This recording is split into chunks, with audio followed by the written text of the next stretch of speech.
certified registered instructor, thanks in part to the hope he found at Braveheart's Therapeutic Writing and Education Center, a Path International premier accredited center in Harvard, Illinois.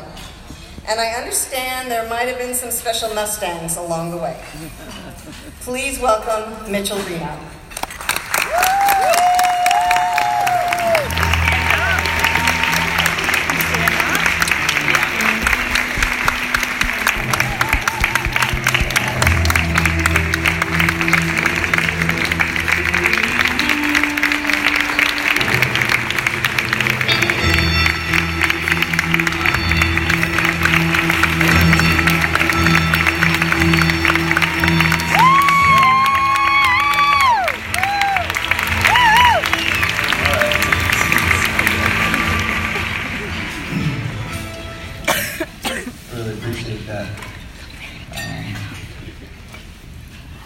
I want to first off say that I was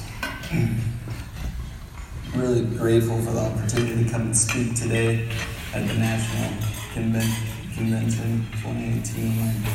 On more of a personal note, I'm humbled by the people in this room that are so eager to learn and help others. It's very touching with some of the greatest minds in the industry here, and it's an honor to come here and speak.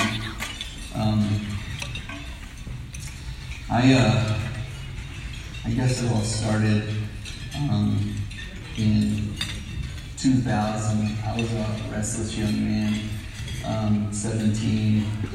I joined the Army September of 2000, and got married all in the same week. But I joined because of a certain person right there, my Uncle Richard. He was a World War II and Korean vet of the 25th Infantry Division. Got a Bronze Star in Korea in '51. And I was totally infatuated growing up, listening to him speak, and just like his whole persona, he's one of the most special men in my life. And I was honored to be able to serve like he did, you know. Like many people in this room that have hearts of service, I knew early on, you know, counting the days at 9 years old until I could join the military, but I knew that the only time I ever felt good was whenever I was helping somebody else. Only time I really felt good. And that can have its ups and downs. But so in September of 2000, inducted into the Army, I tested pretty high on my ASVAB scores, and my recruiter gave me hell about. He's like, you can do any job in the Army. You can be a linguist, you can whatever, and enlisted jobs. And I was like, no, Sergeant, it's the infantry for me. So after him trying to persuade me the whole day, I turned him down, and he gave me what I wanted. And so I went to Fort Benning, home of the infantry. On a side note, thank you for anyone who served as a is a veteran or is currently serving. My hat's off to you. You're a special breed. So I went to Fort Benning, the home of the infantry, 26 weeks. I did basic training, advanced infantry training, mechanized infantry training, and I also went to an anti-terrorism task force training.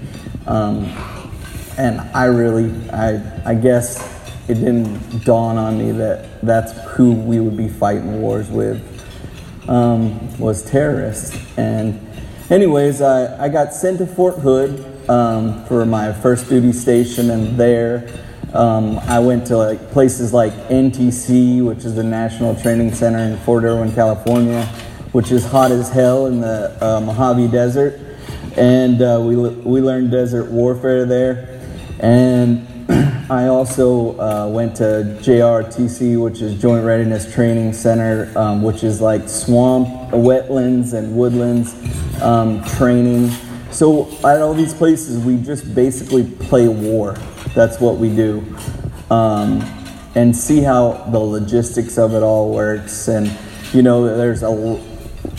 try and learn your job, the man below you's job you already know, and you try and learn your sergeant's job so that if anything happens in combat, you know what to do. So I did that to the best of my ability. These on the screen here, that's my platoon in Iraq, and that's I was a battalion sniper, infantryman, saw gunner, you name it. I drove a Bradley for a couple seconds, and I hated every minute of it. Which is that's like a mechanized infantry vehicle. So it was straight leg for me. That's what I did. And fast forward 2 years, and I've done 2 deployments, and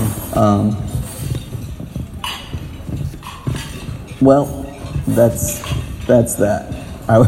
I was in the first part of both wars, and stirred up a hornet's nest, looks like, because neither one of them have really ended. So moving forward, in Iraq, there was a mortar round that came into a house. A mortar round is like they had these tubes, and you probably see them on movies, and they drop a shell in there and they shoot it through the air. And it just came in and got hit. I got a mild traumatic brain injury, and broke my back and fractured my neck and some stupid stuff. And I went to Korea after I came off my second deployment, and I was in Korea for a little while, and things weren't going so hot. I had they thought they were disciplinary problems, but there was a reason why it was happening, because it hadn't happened prior to that. And I was drinking a lot more, and I just didn't feel right. I was a lot quicker to anger. It just wasn't going so hot. And then I started having seizures from that TBI. And at this time, I hadn't been diagnosed with any of this stuff. They're just like, what's going on with you?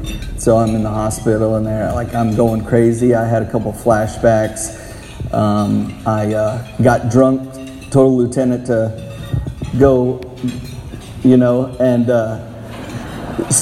stole his Humvee out of the motor pool and got drunk and drove it into a turtle ditch.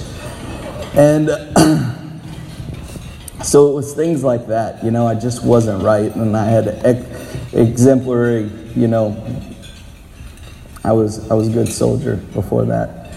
And I was just dealing with a lot of stuff, and nobody was really talking about PTSD or TBIs or anything like that, It was like, are you injured? Well, yeah. You hurt? Yeah, everybody else hurts. So suck it up and drive on. So anyways, I got medevaced from Korea to Walter Reed Army Medical Center, Disneyland. So there, I spent some time in a psych ward. The flashbacks were getting more extreme, and they were, at this time, they were just trying to medicate me to a point that I was docile, just drooling at some points. And then I got out of there, and I spent some time in traction for my back, and they told me I had a TBI, and coupled with seizure disorder, epilepsy, recurring seizures. And then I got sent to this medical hold company, and me and my buddy had been locked up in this hospital for quite some time, and we broke out of the hospital. We went AWOL, we rented a car, and we went to Atlantic City and got messed up for a couple days, and came back, and they were like, hey, you can't be doing this. And we were like, what do you expect? Really, you got 2 grunts, and you're sticking them in a hospital. What do you expect, And they're like, you got to get a job. So I volunteered with the Red Cross there, and I was a stretcher bearer for all the incoming wounded and everything like that. which in hindsight probably wasn't the best choice, but it was the closest I could get to any kind of action within the hospital. And I still desire that, that action today. But I was a stretcher bearer, and that was hard, but it was, somebody had to do it, right? And I got med boarded, and they told me, you can't be in the infantry anymore, these seizures, if you want to stay in, you can push paperwork. And I was like, you got to be kidding me, pushing paperwork for the next 15 years, I can't do that. So I got out, and I went to Florida. I met my second wife. I skipped over that part because it's hard. I was married while I was in the military. Like I said, I got married at 17, and we had a son, my first son, who I don't see, that's really hard. This is my second wife and my middle son. We moved to Florida, and I drank a lot, and I was just trying to assimilate to civilian life, to reintegrate, and I didn't know how to do it, and I felt hopeless. And so what do most grunts do when they feel hopeless? They get drunk. Why not? And so I did that, and then I was like, I can't do this anymore. I'm going to lose my wife. And so I went to school and became a truck driver, and went over the road because I couldn't deal with being with people. And that didn't last long because I started having anxiety attacks within the cab. It was like on alert all the time, and I was really good at it because I pay attention to everything, and extremely hypervigilant. But it took a toll and continued to build on that stress that was already there. And then I went and stopped doing that, and we moved back to Texas, and my wife, and we had a child, and I went to college, and that didn't really work out either. I didn't last too long there. I had flashbacks and standoffs. I basically had the keys to McLennan County Jail.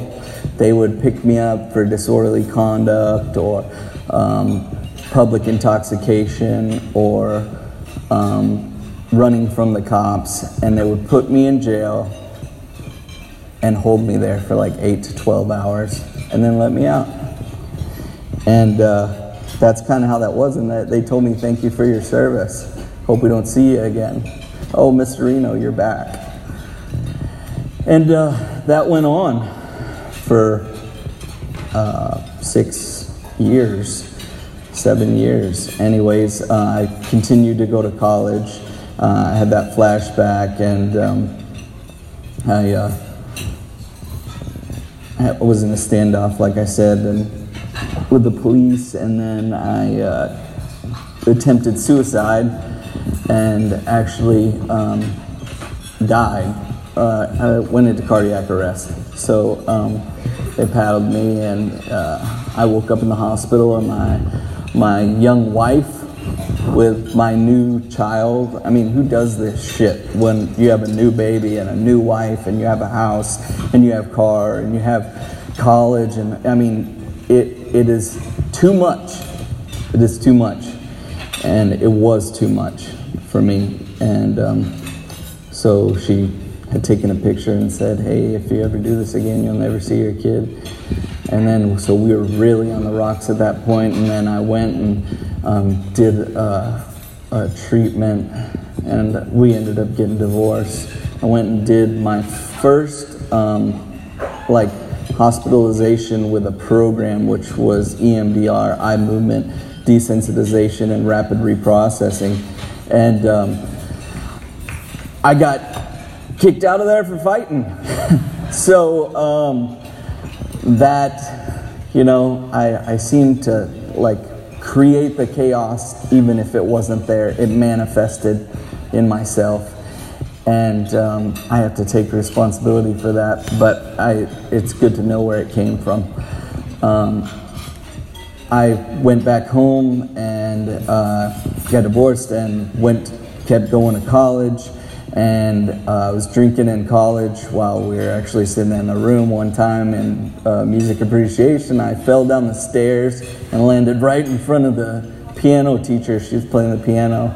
She's like, "Are you all right?" Down the collegiate flight of stairs, drunk. And one of my buddies, who became my brother, was in the military, and he had saw that I was wearing an RTO bag, and he came down there and he picked me up and he's like, "You good to go?" And I was like, "Yeah," and we became really close friends. They eventually asked me nicely to leave school. I had thrown a textbook at a history teacher, like I said, prone to anger, and it was a disaster. So I left college and continued to drink and continued with my medication regimen, which at that point was close to 16 medications a day, 10 of which were psych medications.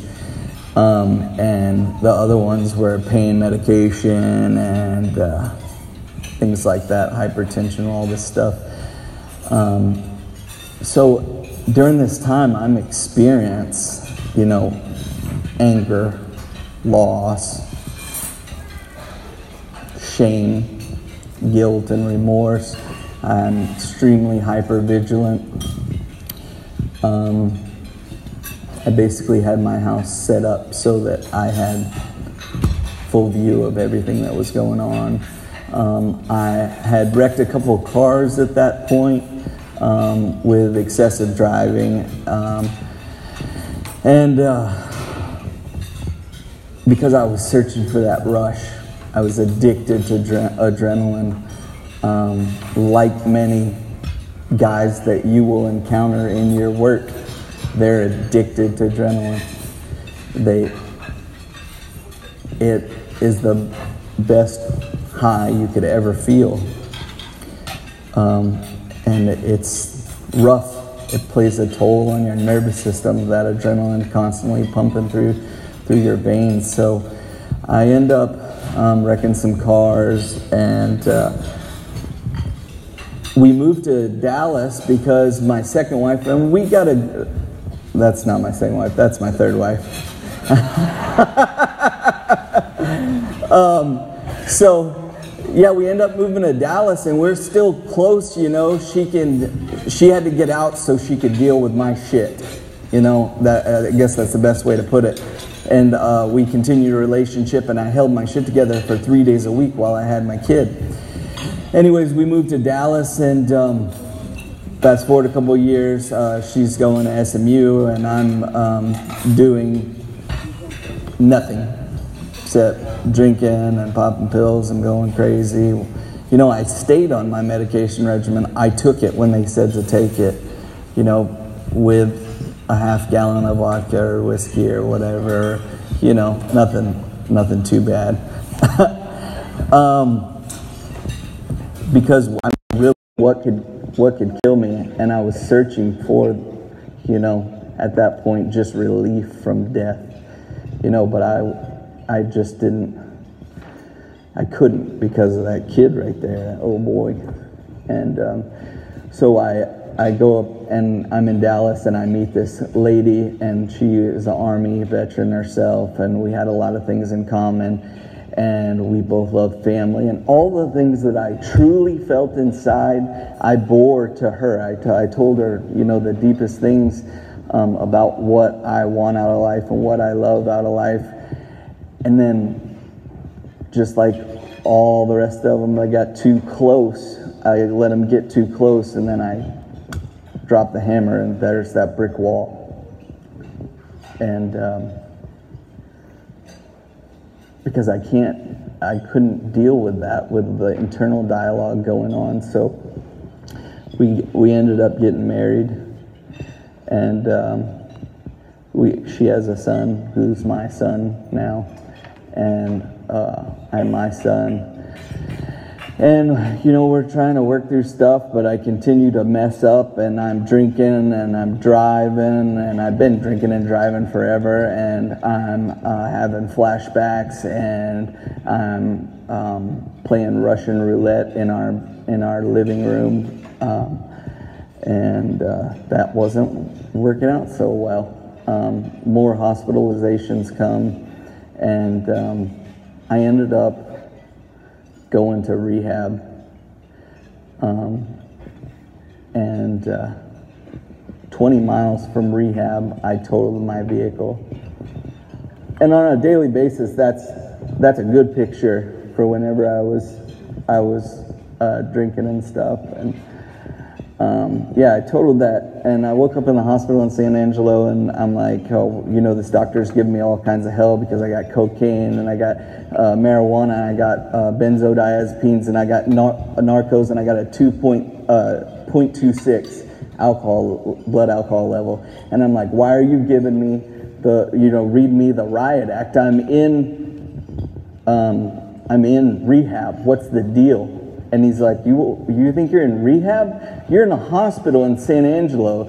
He's like, well, is that where you were headed? And I mean, it was like sobering experience right there. And I went to rehab and spent $28,000 and walked out and started drinking within 3 hours.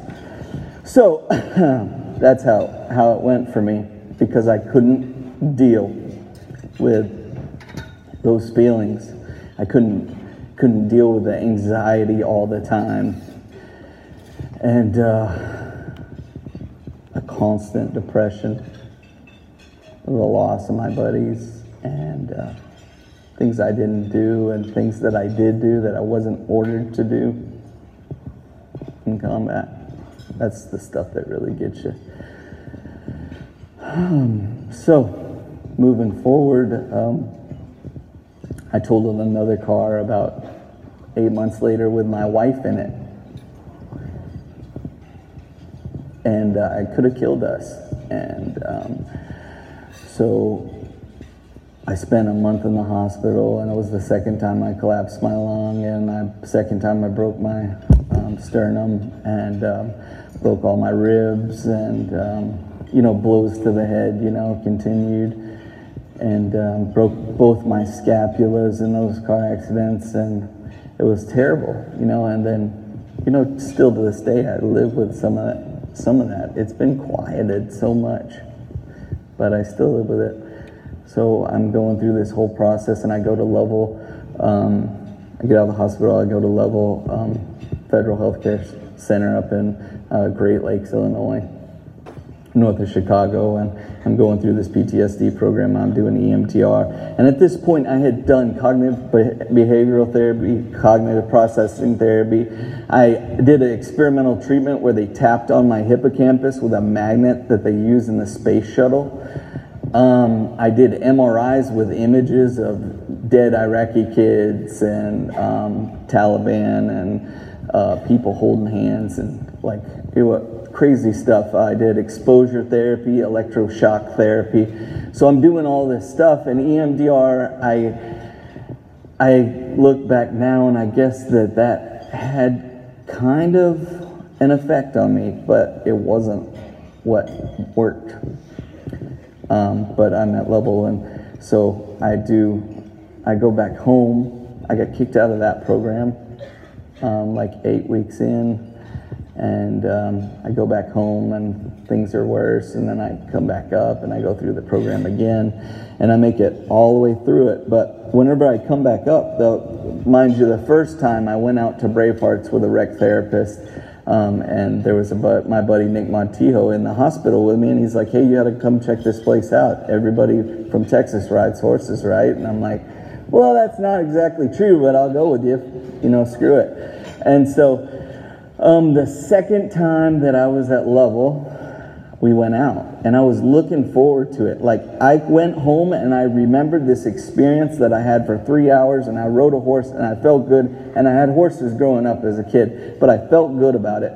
And there was some relief, and I knew that, and so I was looking forward to it while I was in the hospital, and I was like literally going through the gamut just so I could go to Bravehearts. So I go to Bravehearts, and there's several people that have been trying to get a hold of me while I've been gone back down in Texas, trying to get my stuff straight. And then in Louisiana, I got locked up in a psych ward and tried to get out and choked a doctor with a phone cord and got laid out on a table for like 2 days. I was extremely an at-risk veteran. It was bad. So I go out to Bravehearts, and Patty McKevitt, the director of operations, goes, "Man, you really look like shit. What have you been up to, Reno?" And I'm like, wow, man, I love this guy.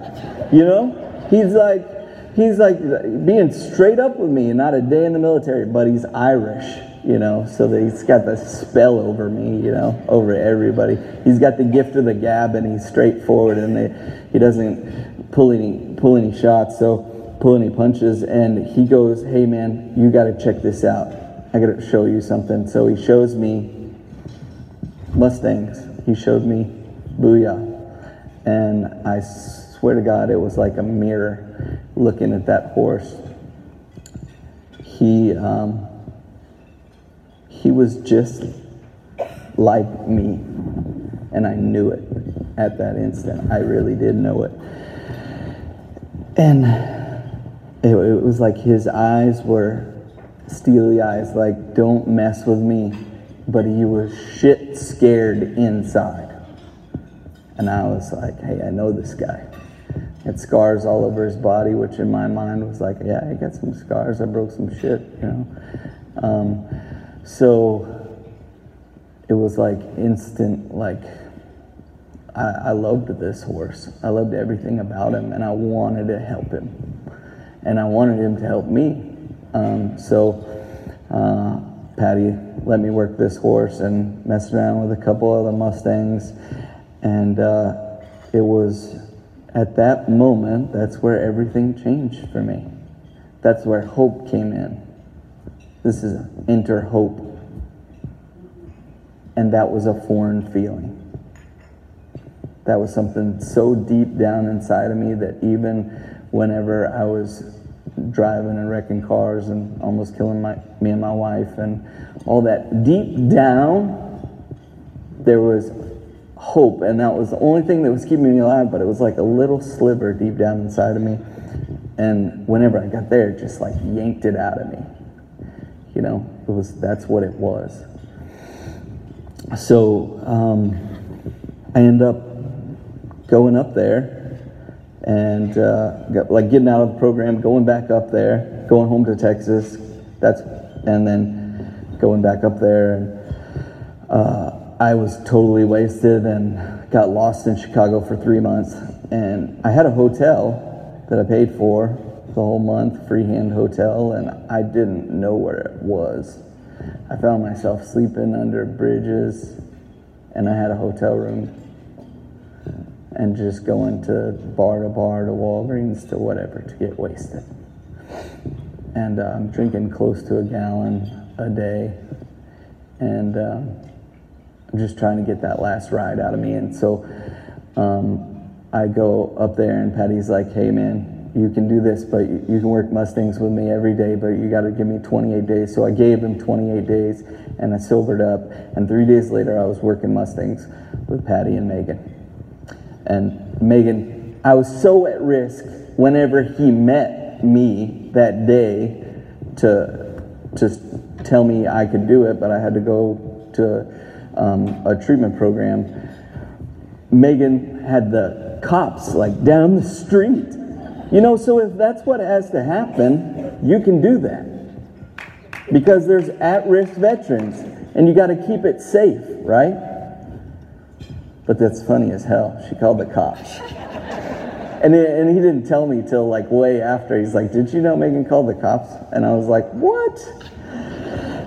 So you know, with Mustangs, with them, my first 30 days, I started seeing a change in myself. You know, I started noticing things that I didn't know before. Things like my hypervigilance was diminishing at a rapid rate while I was on the farm. They designed a whole program around me, which they had never done before. So I came in the morning and I volunteered and I cleaned stalls and pet horses, and I cried and asked God for forgiveness and thanked Him with the most grateful heart. Other than when my sons were born, it was the most, you know, heartfelt. I had a grateful heart again, which felt awesome.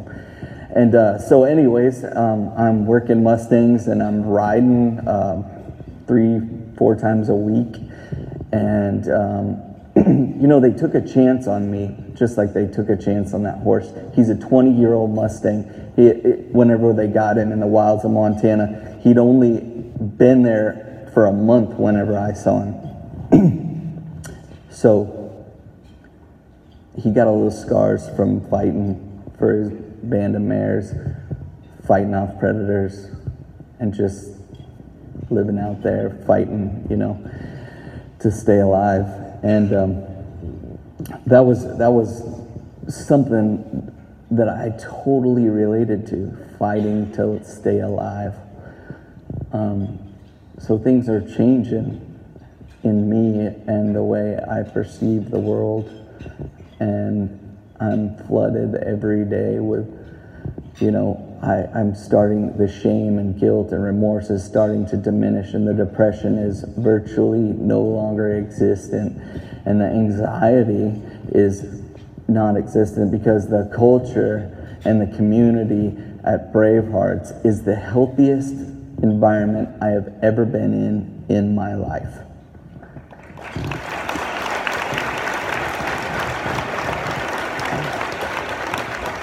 And over time, I started to be able to pick out my own environments, what was good for me and what wasn't. I started with the TRI. I heard Megan's voice and a bunch of my brothers there at the farm, and I hear them talking, and I'm walking down the hall, and I'm like, I've been there for a while, I think a month, maybe 2 months, 2 months, and I'm like, hey, what are you guys doing? Oh, this is a TRI in training, you know, the mentoring program to become a registered instructor. And I was like, hey, that's cool. I'm gonna do that. I didn't ask. But Megan was like, okay, we'll see. So that's kind of how that went. And I became part of the drill team. And I went to Cheyenne Frontier Days, and I went to I did Trail to Zero 2 years. But back to Mustangs, what they did for me, you know, they're like veterans, you know.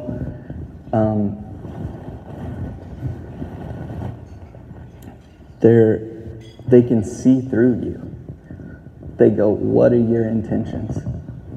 That's the first thing they do. What are your intentions? And a veteran, an at-risk veteran or veteran that walks into your center is going to go, what's your intentions? And they can read that. So it was like, you know, it was perfect partners, you know.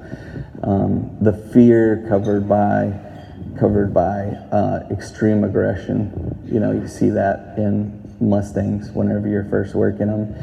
And I just want to say to all of y'all, hone your skills like you're continuing to do by coming to this. Know it whenever that veteran comes. Know, because he's going to read it all over you if you don't have what it takes. If you don't know your job, he's going to know. Even if you've never been around a horse, he's going to know, because that's what we're trained to do. It's nature with horses. It's biological, but for veterans, it's trained into them. So know what you're doing, because you might only get one chance with them, and then they'll go home and kill themselves. And that's not your fault, but that happens. It's happened in this industry. It's happened in every other industry out there. You know, veterans do that because they're extreme. So I say to you, you know, I challenge you to continue doing what you're doing. I'm grateful for the people in this room because I know that you guys make a difference to others. I know that all of you have hearts of service, and that is a very special thing. To be surrounded in this room with this many hearts of service in the civilian world, that's incredible, because I can relate to you guys. And before I couldn't relate to civilians, there was a wall. And while I was working horses and doing all those things, I started to stop seeing inside. Like everything, that internal dialogue froze me and I couldn't see. I couldn't see in front of me. And I started those layers, you know, the resentment, the guilt, the remorse, the hypervigilance, all the symptoms of PTSD. My memory was even improving, which sometimes was good and a lot of times was bad. But I dealt with it because I had horses, because I had people that cared about me, like really cared and showed it, because they took a chance on me. Because before that, I had alienated every single person in my life. My child, my wives, my children, my friends, my best friend, my brother that picked me up at the bottom of the stairs, didn't want to be friends with me anymore. Somebody, you know, go through the mud and the blood and the sand, and doesn't want to be friends with you anymore because you're too freaking crazy. That's hard. That's hard to deal with.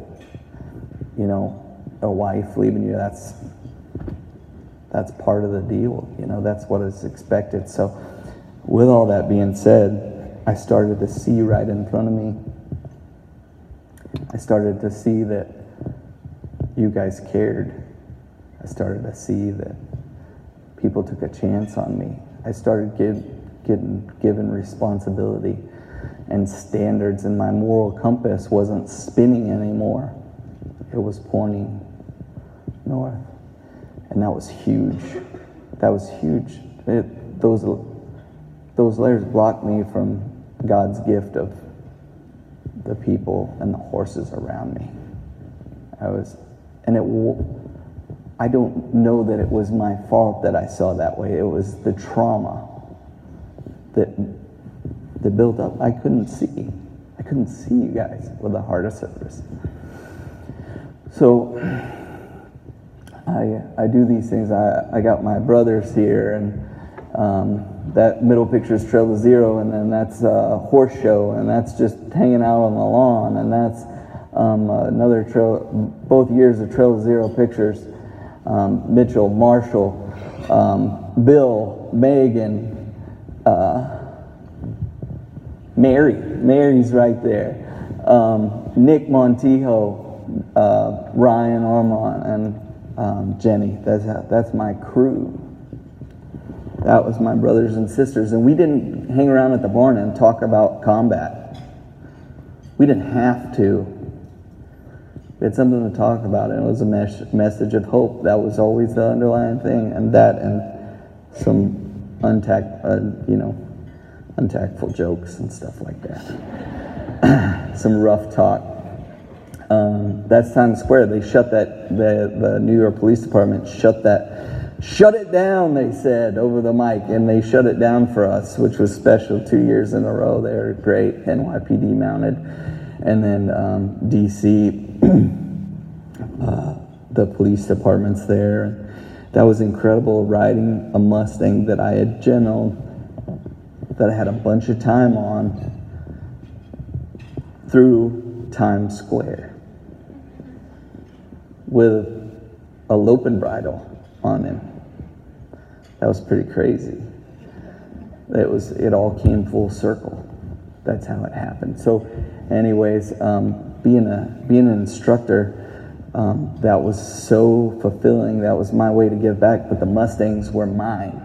That's what I needed so I could give back, which was extremely gratifying and a relief, because I found my heart of service once I saw past myself, once the horses helped me do that. And we're gonna get straight to the end, but now what my life looks like is I have my wife back because of the horse and the people at Brave Hearts. People like y'all, hearts of service, like I said. I have my kids.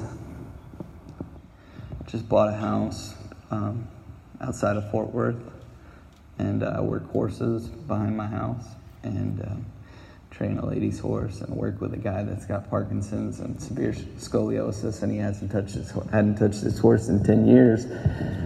So we're working out some kinks so he could get up there. He's like this, riding. So I'm trying to help him. And this horse wants to go, He can get under himself pretty good. He's a quarter horse. And, slide. He can slide. And he's like, wow, I haven't seen that in a long time. He's like excited, and he's starting to ride. And I'm teaching him like 2 days a week. And I go back out there, and whenever shit's going down in my head, I try and work a horse, or just go out there, turn up Chris Stapleton or Whiskey Myers and listen to it. But day to day, like, I'm a dad. I can be there for my kids. I can take them to school. I'm trusted with the responsibility of driving my kids to school. Woo! Bye. Things like that. It's just the little stuff, Crazy. So what does the next 20 years look like for me? Well, I can tell you they damn sure include horses and Mustangs and people like y'all. Because I found a home, I found a home that I can thrive in, that I can live in and feel all right about myself because of the gifts of the horse, learning mindfulness and getting that adrenaline rush from the Mustangs, but learning how to bring it up and bring it down. And so they taught me a lot, and I think there'll be something in Strides magazine you can hear a little bit more. They only gave me 30 minutes, and I think I'm about at 40. I don't know. I got a lot to say. I'm humbled by the people in this room, and I don't just say that to say it.